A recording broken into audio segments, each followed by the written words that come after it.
Hello and welcome to the Space Between Ideas. Yeah, we're back to the Space Between Ideas.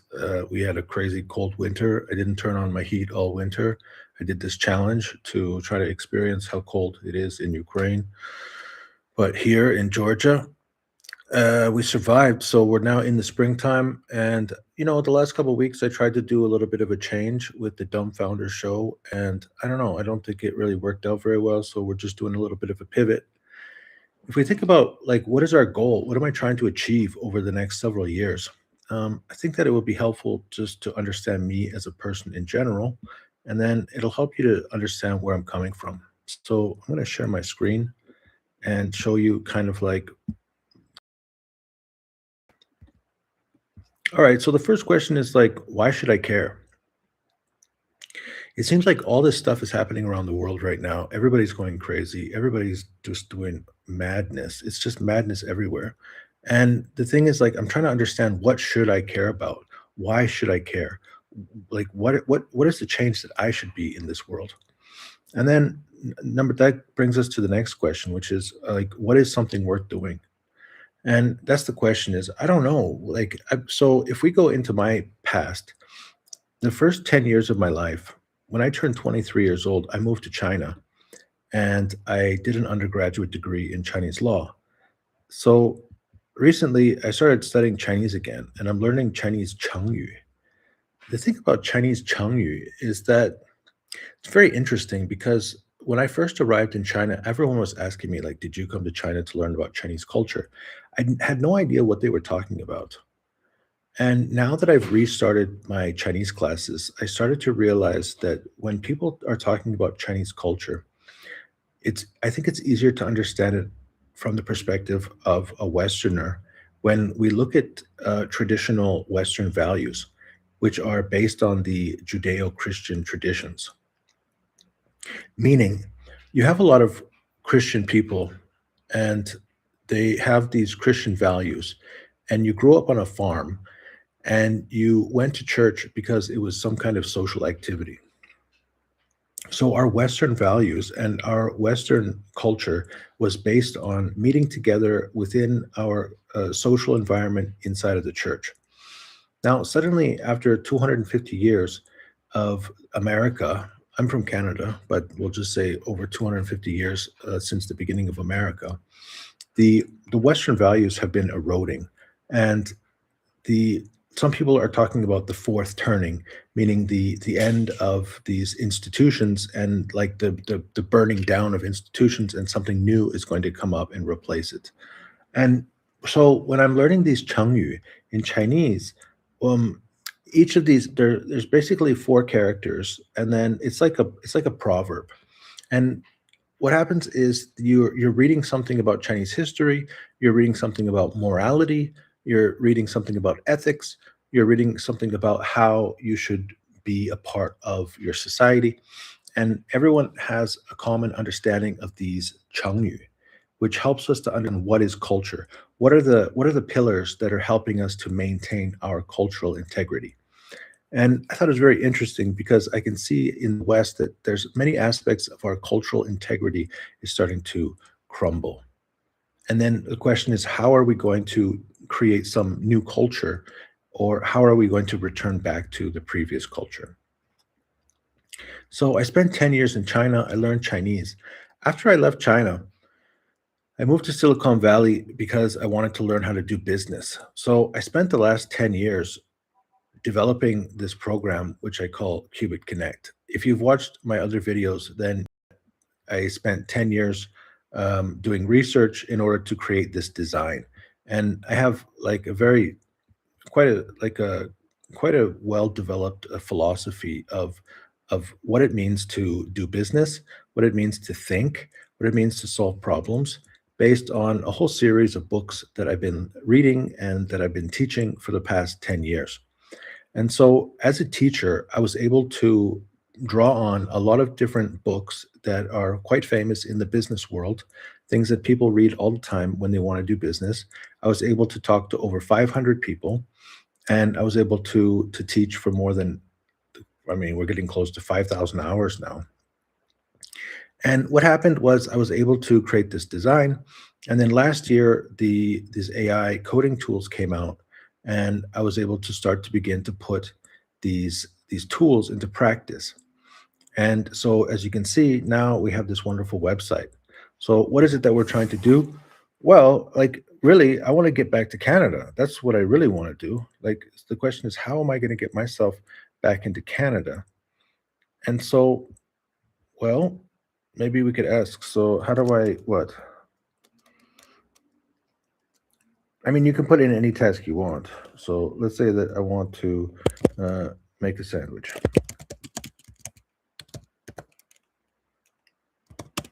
Make a sandwich. All right. So my understanding of business currently is that if you want to do business, the first thing you have to do is you have to have some kind of goal or task. And then you need to figure out what are the steps. So now that we have AI, some people they don't want to use their brains. So what we do is we just use AI. So qubit, it means to take one thing and break it down into 4 steps. So that's why this website is called Qubit Connect. Now, as a business person, I want people to use my app. And like there are a few more steps in developing this app into something bigger, into something better. But I need to start to attract attention to this app. And so that's why I did the Dumb Founder podcast was I was trying to like I was going to be talking about AI coding. I was going to be talking about AI video creation, and I was going to be talking about business thinking tools and techniques. But the thing is that, like, my understanding of thinking tools for business is this. All right. So, step one is you have to have some aim. You have to have something that you want to work on, a task. Now, it could be big. It could be something we call vision. If it's a really big thing, then it's called a vision. Then you have to break that vision down into what? Into like milestones. And then we break the milestones down into specific goals. And then we take those goals and then we have a series of projects. And then we have those projects, and we have the outcomes of those projects. And then we have the outcomes, and then what are the tasks. So we have a series of tasks in order to achieve those outcomes. And then we have a series of steps in order to achieve those tasks. And then, okay, now we're down to the steps. Well, I don't know, lay 2 slices of bread side by side on a clean flat. Okay, that doesn't sound too difficult. Spread your choice of condiment evenly across the top side of both bread slices. That doesn't seem too terrible. Layer your protein, cheeses, and vegetables onto one prepared slice. Place the second slice of bread on top of the ingredients and press down. Okay, so this is a situation where each of the steps are actually quite clear because we were able to break it down into a task. All right, so we can just start with the first item, and then we can move to the next item. And now, so this is a really easy example. Now, okay, so what about, for example, what if I want to,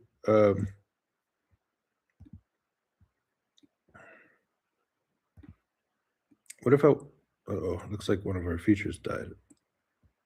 That's all right. We'll fix it later. All right, so let's say we finish making our sandwich. So what if I want to grow my YouTube channel to 5,000 viewers?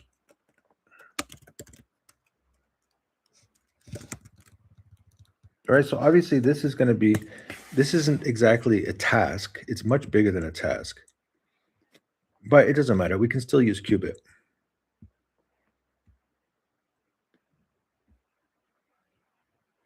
All right, so it's going to take this idea. Let's just delete the first one.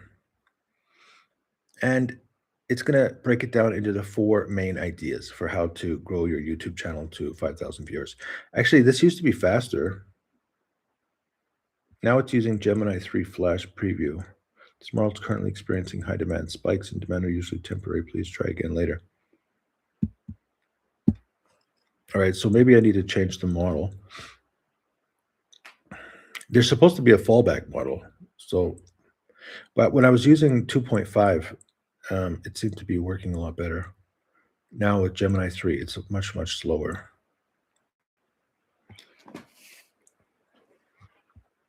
So what you do here is you go to Google AI Studio, you get your API key. It's free. And you put your API key here. You enter into my website, is stored in your local storage.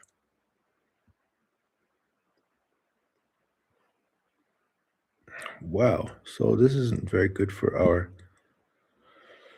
viewers and the popularity of my site. People be asking, "Hey, what's going on with your site?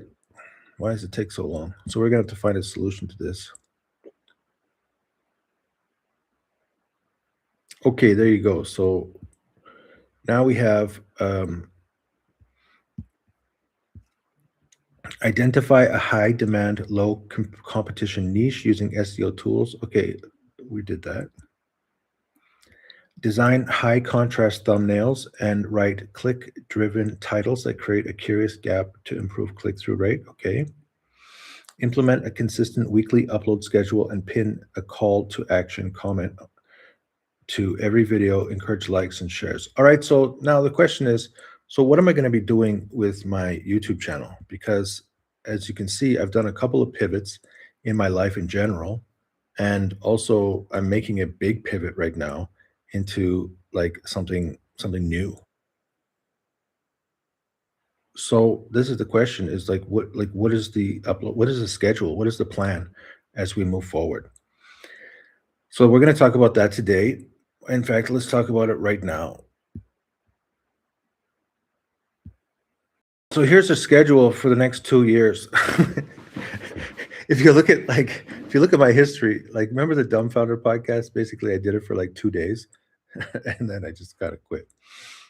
All right, so let's take a deeper look at the plan. What is the plan for the next 2 years of reading? Okay, so Epic 1 is called Biological and Cultural Trap Weeks 1 to 7. This is focusing on geographic determinism. Then we're going to go into the opium anchor and global extraction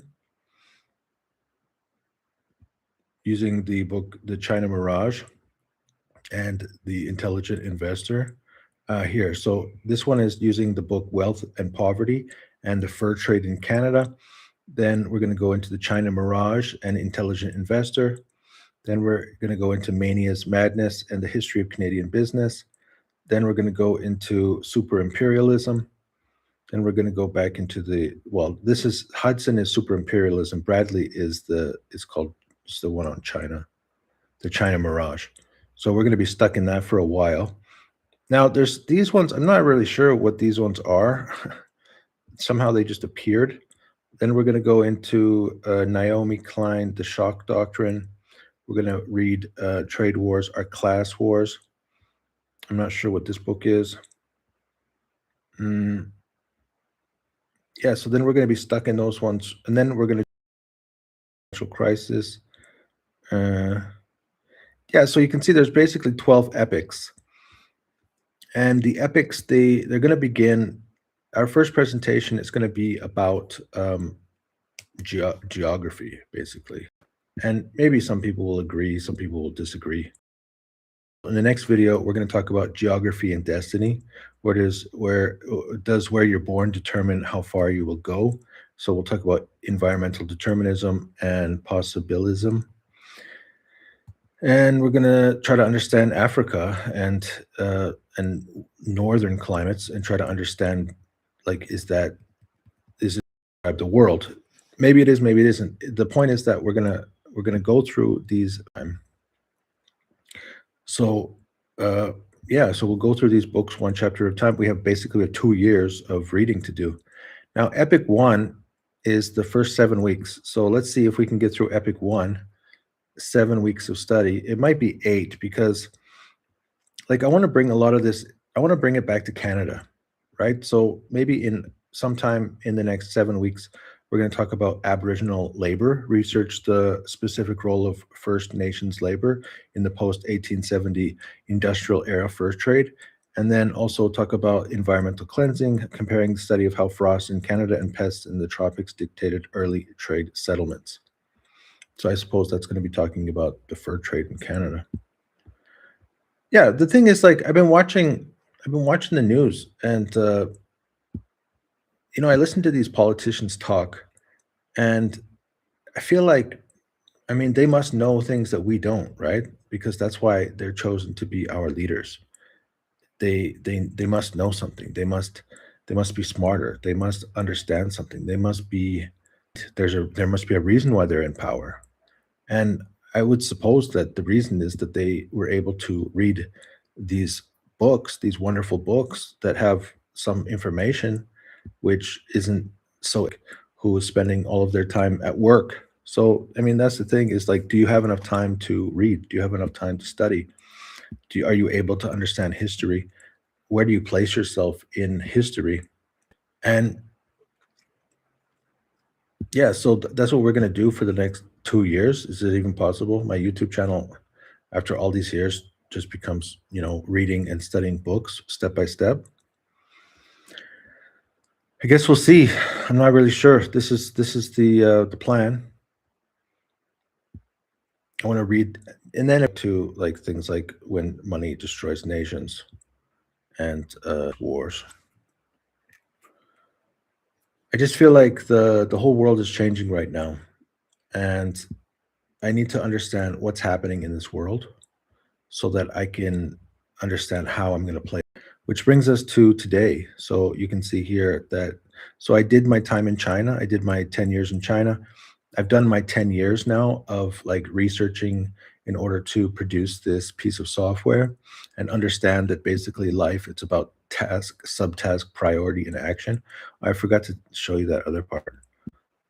All right, so the other thing that you can do with my app is, for example, her repurposing long form video highlights into YouTube Shorts and cross promote.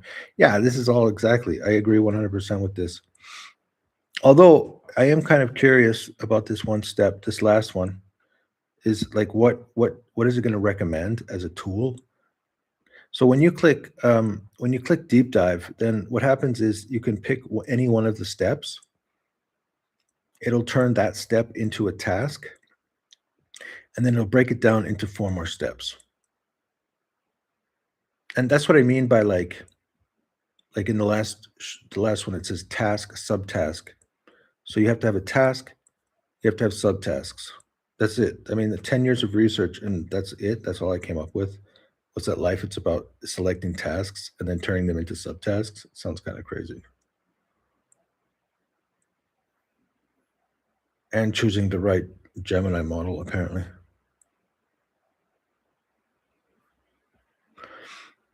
All right, let's just assume that it's going to work, or if it doesn't, I'll just click it again. All right, well, now that it's brought it into here, we got to click this one. Okay, now, so we got task and subtask. What was the other thing that I was talking about? The other thing is task, priority, action. Task, subtask, priority, action. Right? So this is my brand. It's like, do something. That's it. Do something. This actually goes back to China. One time I was in China and there were like some I don't know what it was about. Like Coca-Cola, they wanted people to give motivational speeches. Anybody could give up. Anyone could stand up and give, like, it was it was like an English corner or something about. And then I stood up and I just said, everyone's got to do something. Do something. So that's my brand, is do something. All right, while we're waiting for Qubit Connect to connect, then the last part I just said is priority action. So priority means we're going to click the left dial. All right, so implement a consistent. So right now we need to figure out how to implement a consistent weekly upload schedule and pin a call to action comment on every video to encourage likes, shares, and subscription. And then the next thing we got to do is we need to repurpose long form videos into YouTube Shorts. There you go. So let's focus on this one first. Let's take action on this idea. That's it. So that's my little app that I built over the last 10 years. And we're just ironing out some bugs. Yeah, we're going to add some new features. We're going to make it really useful and continue to grow this vision. But in general, I feel like the AI tools are there. It's good, fine, no problem. And then also, I don't think I really need to use AI video. See, the problem with AI video, the reason why I decided not to talk about AI video anymore is because it's really expensive. It's really hard to create really good videos. And also, it's not really about creating the video. It's about the storyboard. And behind the storyboard is your story. It's your idea. So what is it, the message that you're actually trying to share? And I realized that I was having a hard time coming up with a message that I really wanted to share. And then I started realizing, like, actually what I want in life, what I'm trying to do is level. Like, I wanna get back to Canada. I want like, why should I care? Like, s what is something worth doing? I wanna get back to Canada, and I wanna make a difference in Canada. And so, well, how am I gonna be able to make a difference in Canada if I don't to this new challenge of reading, like, really deeply reading and trying to understand world history, economics, and finance? And I feel like that this was kind of like the first 10 years of my life, and then here's the next 10 years of my life, and I feel like it's ending. This period is coming to an end, and now we're moving into the 3rd period of my life, which is, like, really deeply understanding history and finance and economics, and then and coming up with some things that I want to do, some objectives that I want to work towards, some change I want to make in the world. So there you go. Welcome to the next 2 years of my life, where we're starting out like looking like this. Maybe eventually I'll get a shave and a haircut, and maybe I'll get some nicer clothes. Maybe I'll turn on the heat. Maybe the videos will get better and better. Maybe I'll get a better understanding of world history and finance and economics. Maybe I'll be open to opportunities. Maybe we'll be able to earn money through YouTube. Maybe we'll be earning money through my website, through my product. Maybe we'll have opportunities to make money in Canada. And then eventually I'll be absorbed back into the Canadian world. And then maybe there's some community engagement that we'll become part of, and then maybe we'll start to make change in Canada. And all of those maybes are what that's it's I think that this is the next 10 years of my life, the third decade of my life. And I just feel like the last 2 weeks have been just a huge transition from realizing that I'm phasing from one aspect of life to another. And I just feel like to really be able to stand up and represent people, and to stand up and say I have something worth saying, and to stand up and say I have something worth doing, I feel like I need a really solid understanding of history. See, I started in China, and I speak Chinese quite fluently. I can also speak intermediate level Russian. And about a year ago I started learning French. And so the thing about learning language is you're not actually learning a lot, because you're mostly learning words. You're learning vocabulary words and how to use like the same idea in a different sound. So it's not like you're actually getting smarter. You're just learning how to say the same thing in different ways. And you're opening yourself up to different cultures and different people and different ways of thinking and different ways of treating people, different ways of communicating, and different types of cultural exchange. So it's really nice to really connect with the world in general, and to open yourself up, and to be less connected to the ideology and sometimes some aspects of racism, or some aspects of whatever community you grew up in. Everyone has their own culture, and then when you go to other places in the world, you see that everybody has their own cultures. And at some point you have to be able to open yourself up to more cultures and more peoples, and kind of take a step back and be less judgmental, and be more observing. So that's really what helped. Then from there, I moved into technology, meaning like, how do you do business? Well, how do you do business? It's about communication. So you got to find out how people manage other people, find out how other people are doing projects, find out how what tools they're using, what thinking tools do they use, how do they categorize information, how do they understand data, how do they use systems, how do they what types of libraries are they creating? What types of information do they put into those libraries? How does the work that they do influence the information that they put into those libraries? And then how does the understanding of that data and the analysis of that data influence the making of decisions? And then, like, are you talking about people doing work, or are you talking about automation doing that work? And so I spent like 10 years as a technologist, which helped me to like realize like what it takes to get things done. And so, yeah, it was nice. Like, so I have two huge, strong skill sets that I've developed over the last 20 years. But unfortunately, like, as a hobby, I've been listening to political, economic YouTube videos for the last 10 years. but I just couldn't really understand anything. Like at least it helped me to understand the vocabulary and get a general sense of like what's going on in the world. But you watch all these YouTube videos that like they talk about conspiracy theories, and then but then the more that you listen to conspiracy theories, the more you see patterns, and then as you watch those patterns play out over a long period of time, you see that, oh, wait a minute, some of those conspiracy theories sound a little bit more like the truth than I was imagining. And then then it's like, okay, well, I really want to understand the system. How does the system work? And then you start to find people who are actually like intelligently expressing what they experience in positions of power. And then they're writing books about it. And then they're explaining history. And then suddenly I'm like, oh, wait, like I watched a lot of YouTube, like hours and hours and hours every single week.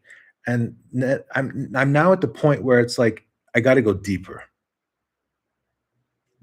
Like YouTube is only going to get you so far. So I would say like the first thing I did in life was I tried to learn language, and it got me to communicate with other people, but the communication level was not deep enough. So then I tried to learn how to do business using thinking tools and techniques, and then communicating with over 500 people, and that got me into a deeper level of communication, and a deeper level of using technology and engineering. And then I started using a lot of YouTube to understand what's going on in the world, but it's not quite deep enough. So now I have to go into something we call books. I got to go into the books, because the books, it's like that's where the real depth of knowledge, it's inside of the books. So once I feel like I have a foundation of book knowledge, like let's rewind again. So when I first started studying business in Calgary at the Mount Royal College, they're like, I just I thought, if I want to learn how to do business, like if I want to do business, then you need to learn language. Like if you want to do international business, you have to go to those countries. So I did. I moved to China. And then I was like, okay, that's not enough. So if you want to do business, I need to get an MBA, but I couldn't like go to a university and get an MBA. I had to do it in practice. So then now I've got my practical MBA.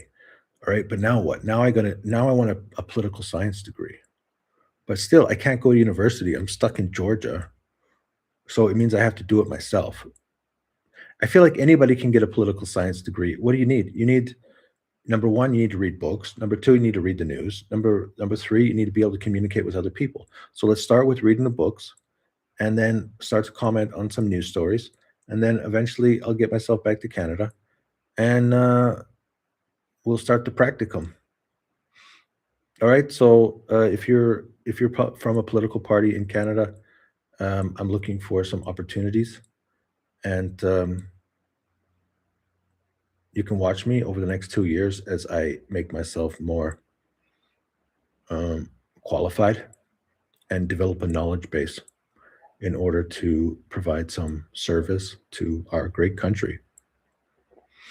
Thank you for joining me here at the Space Between Ideas, and we'll see you soon.